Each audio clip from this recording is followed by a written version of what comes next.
Guys, this is a little bit of a bummer. So, if you recall, there was some big old scratches here. Big old scratches. We have no idea how those happened. Here's some photos of those. But basically, I wanted to go ahead and fix those myself.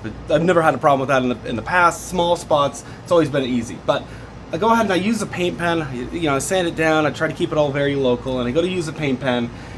And sure enough, the paint pen, which was the paint code for the truck, is a PAU. I go to Ram, local dealership, and they're like, yeah, you can use LAU, it should be no problem. Okay, cool. Sure enough, it was a problem. There's a reason it's PAU versus LAU, because it was like silver. And I'm like, okay. Well, no problem. Went ahead and sanded that down and then feathered it out a little bit. Okay, whatever. And I see a couple other imperfections. Let's go ahead and take care of those, right? And then I start feathering it out and okay, I'm gonna actually do this whole section. And I get going on it, and then I go ahead and I'm like, all right, we're at the point where, I'm sanded down. I got a little bit of bare metal because I want to even everything out. Then I go ahead and primer. Then you see an imperfection, primer. Imperfection, primer. Lines here, and then it's not perfect. So I finally get it perfect. I'm very happy, and I go ahead and spray my base. Go ahead and spray the base. And you wouldn't believe it. The spray that I have did not end up matching. Now, it matched in some areas perfectly to the base coat of here, but apparently this is a 3-stage paint. As I'm calling around, it's a 3-stage paint. Should be easy enough to...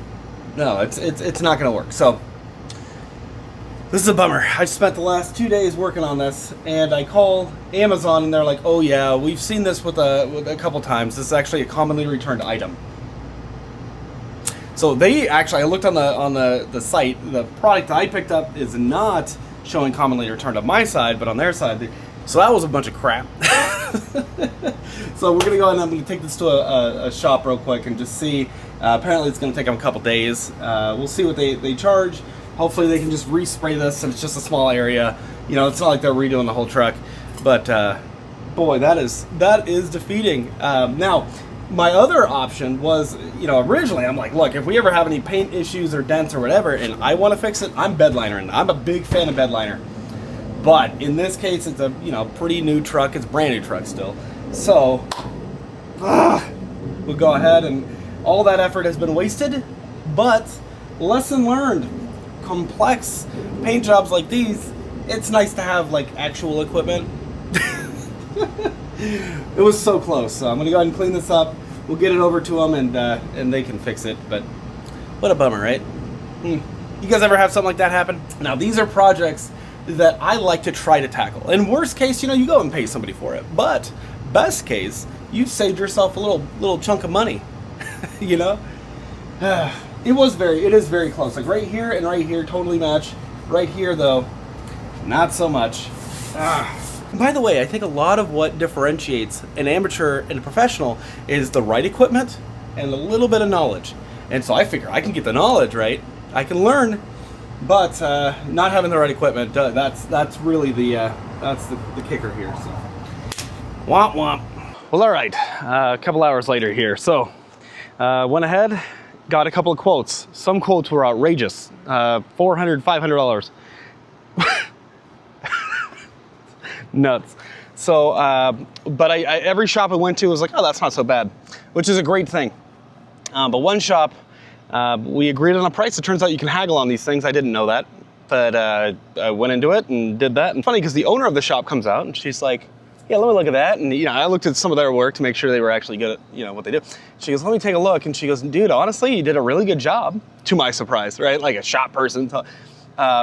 She goes, you did a great job, other than, there's a couple spots, which I already knew about, and I was okay with. She goes, but here's the deal.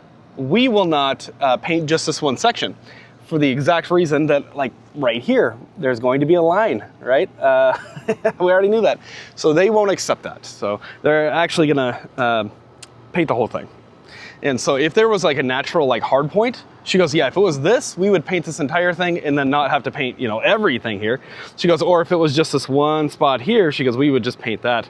But she's like, no. She's like, we're not gonna do just that one section. It would just look too goofy and we couldn't stand behind the product. So they're gonna go ahead and paint the whole deal. I'm gonna drop it off Monday, hopefully have it back by Wednesday. It's Thursday.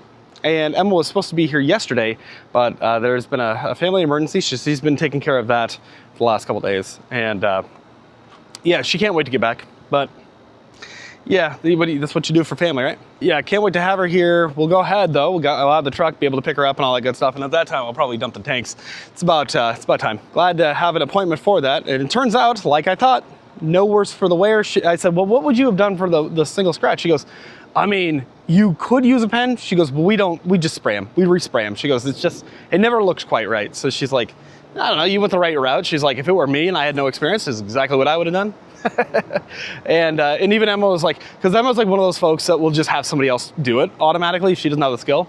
I'm one of those folks that I'll at least try. I'll at least give it a shot. And hey, even if 50% of the time, you win, that's still 50% more than you would have had otherwise, where you just pay somebody else to do it. I don't know, it was worth a shot. And it definitely doesn't look, honestly, even if I were to leave it like this, I wouldn't be happy with it, but I've seen worse.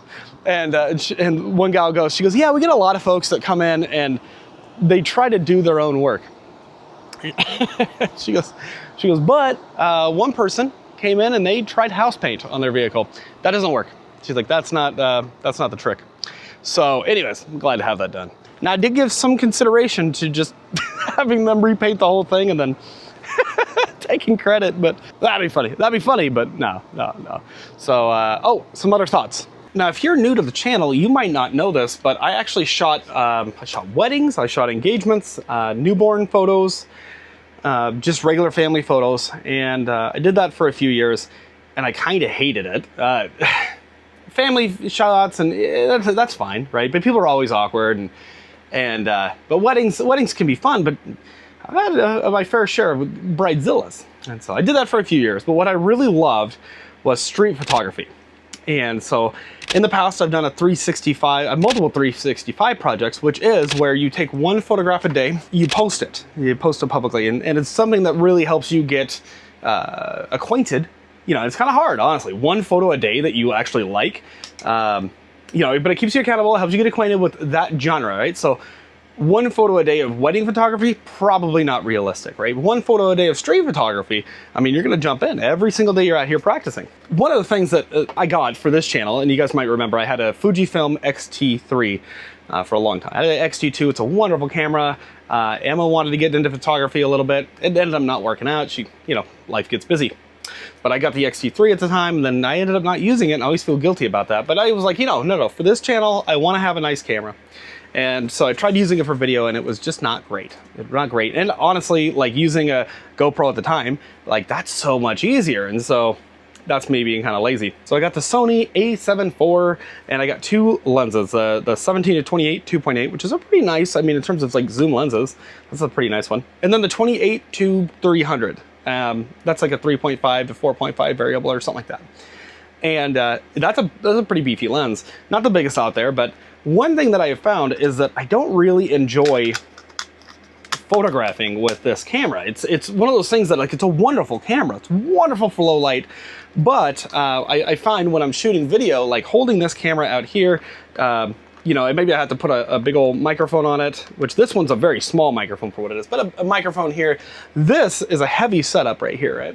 And I'm used to a GoPro or the Osmo Action 5 by DJI, and I love this camera, absolutely no regrets. In this, I can hook a wireless microphone up versus this guy. I mean, you can hook one up, but you have another cable, you have more battery. It's a whole thing. I've really been, debating, and I'm like, oh, do I realistically want to shoot videos with this? I don't really want to. I just don't enjoy it.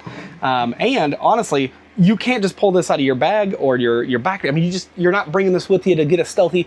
No, versus like I just point and shoot. I've been debating on potentially selling this and going back to Fujifilm because it's a much smaller camera, but really high quality images and interchangeable lenses and all that good stuff. And maybe going back to my kind of street photography / landscape roots. I used to do a lot of landscapes and such, and so what are your guys' thoughts? I want to know. I think that as we travel the nation more and more, I want to start collecting images. And so, we used to have a Cozy Living Machine Instagram channel that, so I don't know what in the world happened, but basically I can't get into the account. It's a weird thing. But I used to post photographs like almost every single day. It would be neat to eventually make a little coffee table book and shoot beautiful places that we go and really life as it really is, right? Not necessarily the perfect Instagram shots where you're looking out the back of the van. You know, it's really a chick in a bikini. You're looking out the back of a van, right, at this beautiful river, lake, or whatever. Like, life isn't like that. But there is something about that documentary type style that I love. And that's part of how I shoot these videos. Is really like, yeah, some of these videos have more of a setup than others, but you'll notice that I don't just like create a perfect shot and I frame everything perfectly and I lock it off, but instead I take you with us, right? I take you with me and I share my thoughts, and I've never actually scripted my videos, which is kind of interesting because there's a lot of channels, they actually script their videos out. And I might say, hey, I need to talk about this, this, and this, right? Little bullet points, but it's never scripted. And so I don't know. Would you guys be interested in something like that, you know, down the road? You know, a documentary style coffee book. I would say calendars, but nobody uses a calendar anymore, right? And so I thought that maybe that'd be interesting to people. But yeah, something that's kind of coming up is just like, I love this camera, but I'm not using it. I'm never using this thing, and you know, I have a smaller grip for it, but frankly, this big old sucker versus this little guy right here, I mean, and the thing about it is you guys actually prefer these videos is what I found. Not that you hate these ones, but the shakiness, right? The stabilization is so good on this. You guys just don't seem to care about the image quality improvement. I thought I was investing, and turns out like, no, I prefer shooting the video like this, and you guys prefer watching it. It's a very different style. It's also hard to chest mounting this guy, not gonna happen. Putting this on your head, not gonna happen. And when I watch that footage back, by the way, I just get like, it's just so shaky. I get annoyed. I get irritated. I'm like, why is it so? Anywho, let me hear you guys' thoughts. Looking forward to doing more traveling and such. And so I kind of preparing. It's one of those things that's like, do I sell the camera or trade it in for something smaller that I'm more likely to use? And yes, you can get some amazing shots on a phone, but it's not the same. It is definitely not the same. So you guys already know. Anyhow, just some thoughts.